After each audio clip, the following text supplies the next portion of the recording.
에베소서 1장 1절과 2절 말씀입니다. 하나님의 말씀, 에베소서 1장 1절과 2절 말씀, 두 절 말씀이어서 우리 함께 한 목소리로 말씀 보시겠습니다. 시작. 하나님의 뜻으로 말미암아 그리스도 예수의 사도된 바울은 에베소에 있는 성도들과 그리스도 예수 안에 있는 신실한 자들에게 편지하노니, 하나님 우리 아버지와 주 예수 그리스도로부터 은혜와 평강이 너에게 있을지어다. 아멘. 아멘. 이런 찬송이 있죠. 좋으신 하나님, 좋으신 하나님, 참 좋으신 나의 하나님. 한 번 더 합니다. 좋으신 하나님, 좋으신 하나님, 참 좋으신 나의 하나님. 하나님 참 좋으십니까? 정말이십니까? 아멘. 한번 따라 하시겠습니까? 은혜, 인생의 새로운 창. 앞으로 6개월이 될지 한 달이 될지 모르겠지만 특별한 절기를 빼고선 에베소서 말씀을 한 절 한 절 읽어가면서 은혜를 나누게 되겠습니다. 여러분, 아기를 갖고 싶어하는 자매가 꼭, 사람이 꼭 읽어야 될 성경책이 뭡니까? 에베소서가 아니라 에베소서. 여러분, 에베소서 말씀을 묵상하면서 우리의 생명이 새롭게 태어나기를 간절히 소망합니다. 그리고 새로운 생명도 잉태하는 그런 시간 될 수 있기를 주님의 이름으로 간절히 부탁을 드립니다. 아멘입니까? 아멘. 크게도 괜찮습니다. 그리 될 줄로 믿습니다. 자, 오클랜드 교회를 하나님이 오래전에 이곳에 세우신 하나님의 놀라운 뜻이 우리 가운데 있는 줄로 믿습니다. 그리고 이 교회를 통해서 놀라운 열매를 맺어가시는 하나님이심을 또한 믿습니다. 교회의 부흥과 교회의 새로움의 열망을 담고 기도를 시작할 수 있기를 간절히 부탁합니다. 소망의 열정과 소망의 열망을 담아서, 부흥의 열망을 담아서 에베소서 말씀 붙잡고 강의 설교를 시작하려고 합니다. 여러분, 제가 언젠가 말씀드렸죠. 예수님 만나면 어떻게 해요? 예수님 만나면 인생의 방황이 끝나고 좋은 교회 만나면 신앙의 방황이 끝난다. 그런 말씀을 드렸습니다. 오늘 우리가 하나님의 귀한 말씀 만나면 우리 인생 가운데 정말로 종지부지어야 될 것들을 다 끊어버리고 다 내려놓고 정말 예수님 따라 믿음의 길을 두벅두벅 걸어갈 수 있기를 간절히 소원합니다. 오늘 말씀의 제목처럼 특별히 우리 인생을 은혜의 창을 통해서 바라볼 수 있는, 은혜의 창문을 통해서 우리 인생을 바라볼 수 있는 시간이 되기를 소망해 봅니다. 여러분, 에베소서는 바울 서신의 지성서라고 합니다. 뭐라고요? 바울 서신의 지성서라고 합니다. 그만큼 바울 서신 중에서 에베소서가 가지고 있는 그런 위치를 우리에게 설명해 주고 있습니다. 에베소서는 교회의 위대함과 오묘함을 우리에게 보여줍니다. 교회는 그리스도의 몸이고 교회의 머리 대신 그리스도가 교회의 머리 되심을 고백하는 그 믿음의 사람들이 모인 곳이 바로 교회입니다. 교회를 의미하는 헬라어가 에클레시아입니다. 에클레시아라고 하는 단어의 의미는 불로 내어진 무리, 부름받은 사람들이라고 하는 의미입니다. 하나님께서 당신의 이름을 위하여 한 백성을 취해 내셨습니다. 그 취해낸 한 영혼 한 영혼을 묶어서 정말 그리스도의 몸으로, 그리스도의 몸의 지체로 한 교회 안을 섬기게 해 주셨습니다. 에베소서 말씀을 우리가 쭉 읽어가면서 묵상해 갈 텐데 여러분 가운데 귀한 은혜가 있기를 소망합니다. 에베소서는 1장부터 몇 장까지 되어 있습니까? 1장부터 몇 장까지요? 다 아니까 대답 안 하시는 줄 알겠습니다. 1장부터 6장까지 되어 있습니다. 6장밖에 되지 않는 짧은 서신인데 그 안에 예수 그리스도가 어떤 분이시며 그분의 십자가의 구원의 보혈의 은혜로 우리가 어찌 구원에 이를 것이며 또 하나님의 교회는 어떤 모습으로 서야 할 것이며 마지막 때 하나님 주님 오실 텐데 그 마지막 때를 우리가 어떻게 바라보고 살아가야 할 것인가, 바울 신학의 중요한 믿음의 요소들이 다 담겨져 있어서 주석가들은 에베소를 바울 신학의 진수라, 바울 신학의 요약이라, 바울 사상의 왕관이라 그렇게 극찬을 아끼지가 않습니다. 신약 성경을 여러분 내용별로 구분을 하자면은 이 에베소서는 바울 서신 중에서도 어떤 서신에 들어갑니까? 바울 서신 중에서도 어떤 서신에 들어가면 옥중 서신에 들어갑니다. 옥중 서신. 바울 서신 중에 옥중 서신을 책 4권으로 얘기를 하죠. 여러분 어떤 책인 줄 아세요?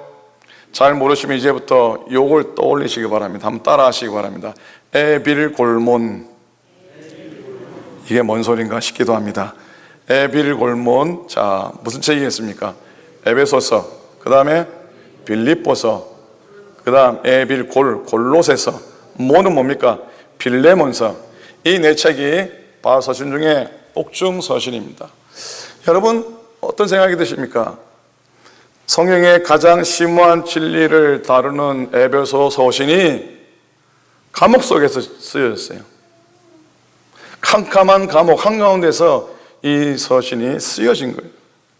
가장 어둡고 가장 힘들고 가장 고통스러운 환경 속에서 가장 심오한 진리가 탄생했어요. 마찬가지입니다. 하나님이 쓰시는 사람은 어찌 보면 가장 어려운 환경 속에서 가장 아름답게 쓰임을 받는 것이죠. 그리 믿으십니까? 어떠세요? 아멘 소리가 작네요. 여러분은 별로 그렇지 않은가 보죠. 그리 믿으십니까? 아멘. 하나님의 역사는 가장 큰 고통 속에서 가장 빛나는 법이지요. 루마니아의 예전 옛날 공산 치하에서 고생 많이 하신 유명한 목사님 한 분 계신데 리차드 범블란트라고 하는 그런 유명한 목사님이 계십니다. 그 목사님이 이런 고백을 하십니다. 하나님의 빛난 선물은 언제나 고난의 검은 보자기에 쌓여 있다라고요. 하나님의 빛난 선물은 언제나 고난의 검은 보자기에 쌓여 있더라라고 고백을 하십니다. 이제 오늘부터 에베소서 말씀을 읽어 나가면서 그런 고난 가운데서 탄생한 이 정말로 진수와 같은 그 말씀 하나하나가 우리에게 어떻게 다가올지 기대하면서 나아갔으면 좋겠습니다. 오늘 토요일가요, 이 세상 살아가는 사람들을 3종류로 나누면서 배를 타고 가면서 반응하는 이 3종류의 사람을 얘기를 하죠. 첫 번째로는 배를 타고 가는데 배에서 무슨 음식이 나오는지, 배에서 나오는 음식에만 관심을 가진 사람이 이때입니다. 두 번째로는 배를 타고 지나가면서 아름다운 도시나 아름다운 그런 광경을 보고 지나가며 그 경관들을 구경하는데 온 관심을 가진 사람도 있다고 합니다. 세 번째로는요, 목표점에, 목적지에 도달해서 무엇을 할 것인가, 목적지를 알고 또 목적지에서 해야 될 일에 대해서 관심을 가진 사람이 있다고 합니다. 배에서 무슨 음식이 나올고 관심도 중요하지 않습니까? 크루즈 타면은 만날 여름 새끼, 오늘은 뭐가 나올까, 내일은 뭐가 나올까, 걱정까지는 안 해도 기대가 되지 않습니까? 그것도 여행할 때 중요하지 않습니까? 그리고 주위의 경관을 감상을 하는 것도 중요하죠. 그리고 목적지에 도달해서 무엇을 할 것인가, 이 3가지는 어찌 보면 우리 인생의 삶을 살아갈 때 필요한 것인데, 에베소 말씀을 읽어 나가면서도 그렇게 한번 다양하게 접근을 해보기 원합니다. 하나님의 은혜에 대한 기록을 어떤 때는 이렇게 보기도 하고 어떤 때는 이렇게 보기도 하고 싶은 것이죠. 그래서 여러분, 하나님의 은혜에 대한 말씀을 묵상할 때 이 3가지는 기억했으면 좋겠어요. 첫 번째로, 우리에게 임한 하나님의 은혜가 무엇인가? 첫 번째로 우리에게 임한 하나님의 은혜, 그 은혜가 무엇인가 하는 것이죠. 그리고 그 하나님의 은혜가 오늘 우리를 어떻게 변화시키셨는가 하는 것. 세 번째로 그런 하나님의 은혜를 받은 사람들은 이 세상을 어떻게 살아가야 하는가. 첫 번째는 뭐라고요? 하나님의 은혜가 무엇인가. 둘째는 그 은혜가 나를, 사람을 어떻게 바꾸셨는가. 셋째로 그렇게 변화된 하나님의 사람은 이 세상에서 어떻게 살아가야 하는가. 오늘 읽은 말씀은 1절과 2절 말씀 굉장히 짧은 구절의 말씀입니다. 하나님의 은혜가 우리에게 무엇을 할 수 있는지 가르쳐주는 짧지만 아주 중요한 말씀 우리에게 주십니다. 하나님의 은혜가 임하면 어떻게 변화될 수 있을까? 1절을 한번 읽었으면 좋겠어요. 자, 1절 두 줄만 했습니다. 시작. 하나님의 뜻으로 말미암아 그리스도 예수의 두 줄만 읽으라 그랬잖아요. 두 줄만. 자, 첫 번째, 하나님의 은혜는 목적 있는 삶을 살게 합니다. 하나님의 은혜는 목적 있는 삶을 살게 합니다. 이 목적이 뭐 인간적인 나의 야망이나 나의 꿈이 아닙니다. 그런 목적 아닙니다. 항상 바울의 서신을 딱 펼치면 제일 먼저 나오는 것은 세 가지죠. 누가 기록했는가? 이 편지를 받는 사람이 누구인가? 그리고 이 편지를 쓴 목적이 무엇인가 하는 것이죠. 앞에 이것들이 나오는 이유는 여러분 잘 아시듯이 옛날에는 다 두루마리였기 때문에 쫙 펼치면 제일 앞에 그게 나와야 돼요.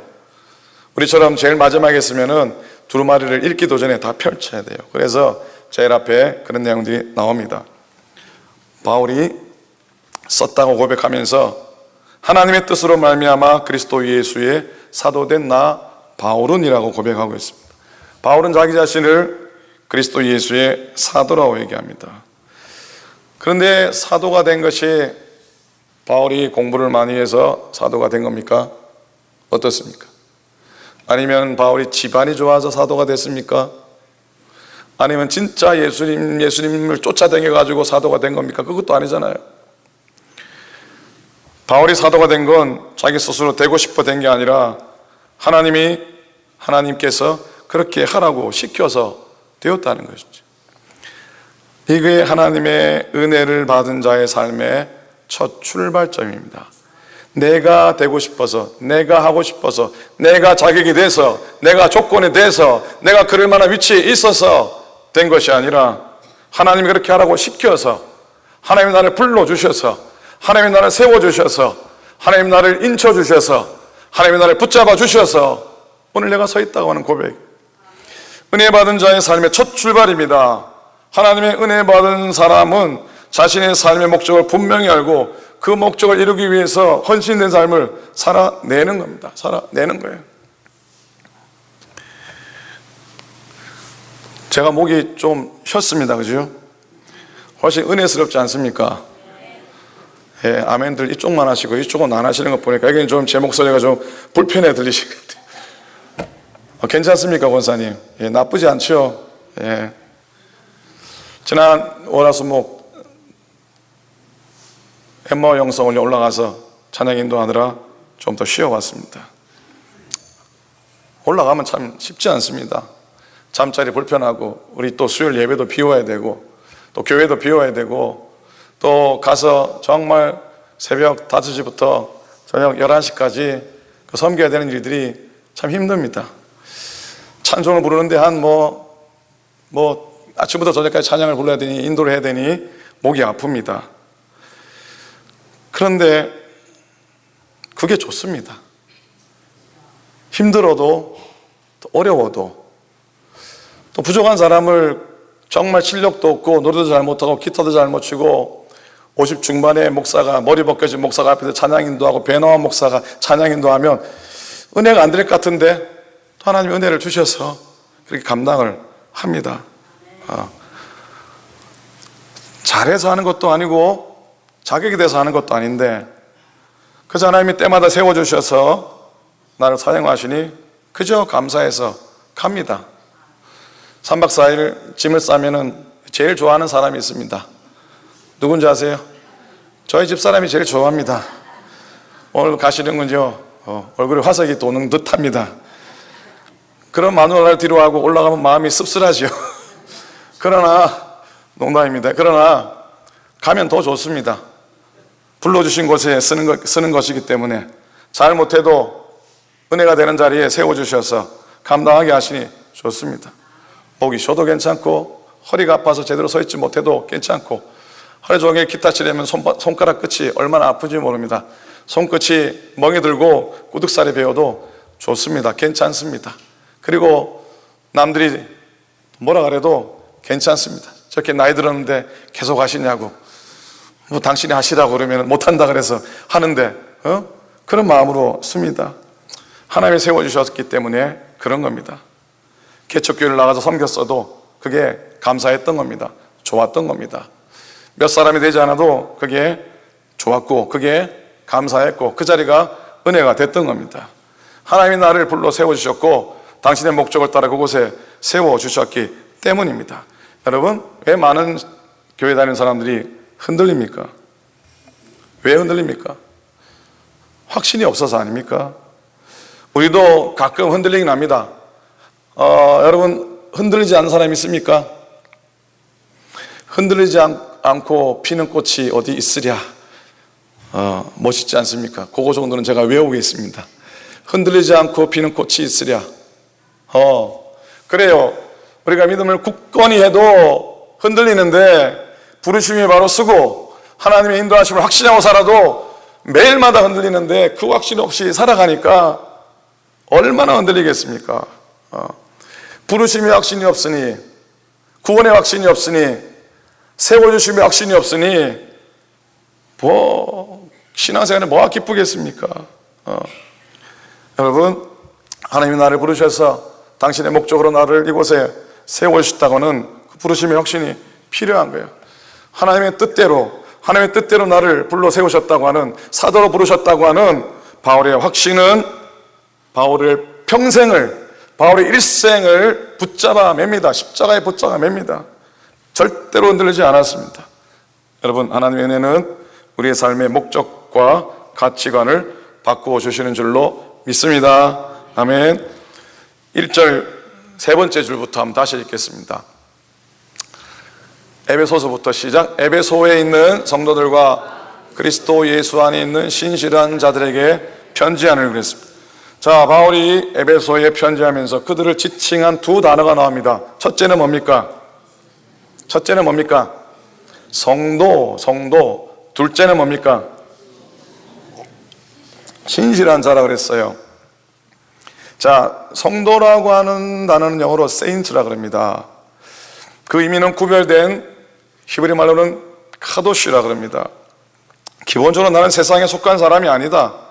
하나님 나라에 속한 사람이다. 나는 거룩한 천국 백성이다. 그랬어요. 에베소라고 하는 도시는 예수 믿기 쉽지 않은 도시입니다. 항구 도시는 뭐가 많습니까? 우상이 많습니다. 홍등가가 많습니다. 술집이 많습니다. 노는 데가 많습니다. 그러니까 쾌락의 도시입니다. 예수 믿는 사람을 핍박하는 도시라 할 수 있죠. 그런데 그곳에서 구별된 삶을 살아서 성도라고 하는 칭함을 받게 됩니다. 여러분들도 구별된 삶을 살면서 저 사람은 교인이야, 저 사람은 교회 다니는 사람이야, 이 정도가 아니라 저 사람은 정말로 신자야, 저 사람은 정말로 성도야 라는 말을 꼭 들으시기를 간절히 축복합니다. 핍박 속에서도 정말 세상 문화 가운데서도 믿음을 지켜나가야 돼요. 에베소 교인들이 그러했습니다. 왜? 모든 것이 하나님의 은혜 때문이었기 때문에, 은혜 때문이었어요. 신앙생활 오랫동안 했는데도 믿음의 성장이 없어요. 왜요? 하나님의 은혜에 대한 갈망이 없으면 그럴 수 있어요. 하나님의 은혜로 더욱더 충만하시기를 간절히 축복합니다. 하나님의 은혜를 생각하시기를 간절히 기원합니다. 자, 두 번째로는 신실한 자라 불렀어요. 믿을 만한 사람이라는 것이죠. 요즘 당체 세상 사람들이 교회 다니는 사람 보고 믿을 만한 사람이라고 얘기 안 해줘가지고 좀 많이 속상합니다. 그러나 여러분들은 꼭 세상 살아가면서 저분은 참 믿을 만한 사람이라는 소리를 꼭 들을 수 있기를 간절히 부탁을 드립니다. 저분은 정말로 믿을 만한 사람이라고, 정말로 신실한 사람이라고, 그렇게 신실한 사람, 믿을 만한 사람이라고 내가 얘기를 들을 수 있는 건 하나님의 은혜 때문이에요.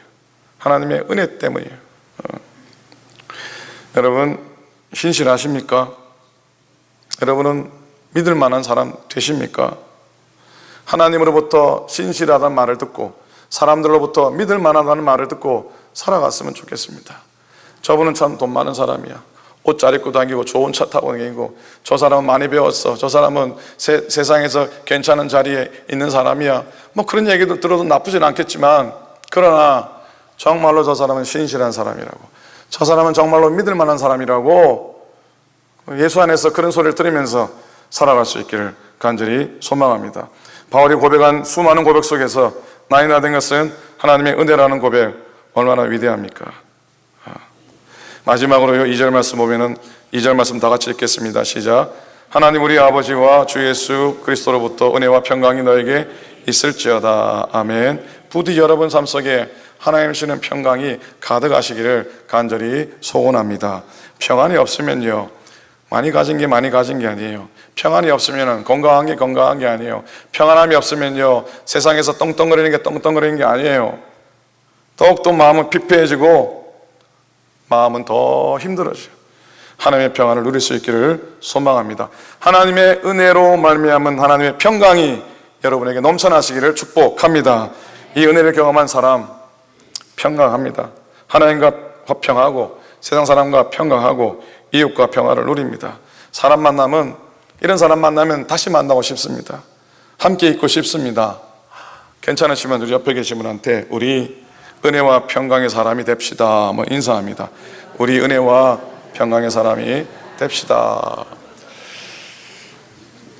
예수님 만나면 인생의 방황이 끝나고 좋은 교회 만나면 신앙의 방황이 끝난다 그랬는데, 여러분 좋은 사람 만나면 뭐가 끝나는 줄 아십니까?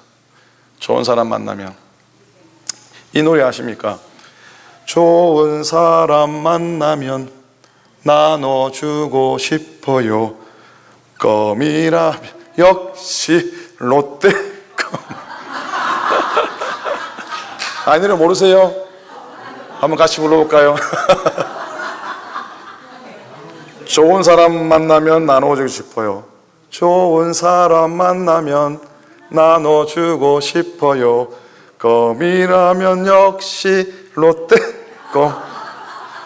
여러분, 이 CM송이 제가 알기에 윤형주 장로님이 지은 CM송인데 지금까지 나온 수만 가지의 CM송 중에서 최고의 CM송이라고 합니다. 좋은 사람 만나면 나눠주고 싶어요. 여러분, 좋은 사람 만나면 나눠주는 거예요. 그죠? 좋은 사람 만나면 갈등과 싸움이 끝나는 거예요. 아까 예수님 만나면 인생의 방황 끝나고 좋은 교회 만나면 신앙의 방황이 끝난다 그랬는데, 좋은 사람 만나면 그때부터 시작하는 거예요. 다시 시작하는 거예요. 우리에게 있어서 궁극적인 좋은 사람은 누굽니까? 우리 인생에 있어서 궁극적인 좋은 사람은 누굽니까? 예수님 아닙니까? 예수님 만나면 나누어주고 싶은 거예요. 예수님 만나면 사랑하고 싶은 거예요. 예수님 만나면 감사하고 싶은 거예요. 예수님 만나면 눈물 나는 거예요. 예수님 만나면 어려워도 힘들 수 있어요. 예수님 만나면 뭐가 끝나는 게 아니라 예수님 만나면 그때부터 시작인 줄로 믿습니다. 그렇기 때문에 은혜를 받은 사람은 항상 그날부터 새로 시작이 되는 것이에요. 새로 출발을 하는 것이에요. 찬송 중에 85장 구주를 생각만 해도 그 찬양이 있어요. 그렇죠? 가사가 어떻습니까? 구주를 생각만 해도 이렇게 좋거든, 주 얼굴 배울 때야 얼마나 좋으랴. 이 찬송시는 12세기 수도사 버나드라고 하는 수도사가 예수님의 이름에 붙이는 노래란 192행의 시를 씁니다. 어마어마하게 긴 192행의 시를 쓰는데, 그 시를 기본으로 해서 가사가 발췌된 그런 찬송입니다.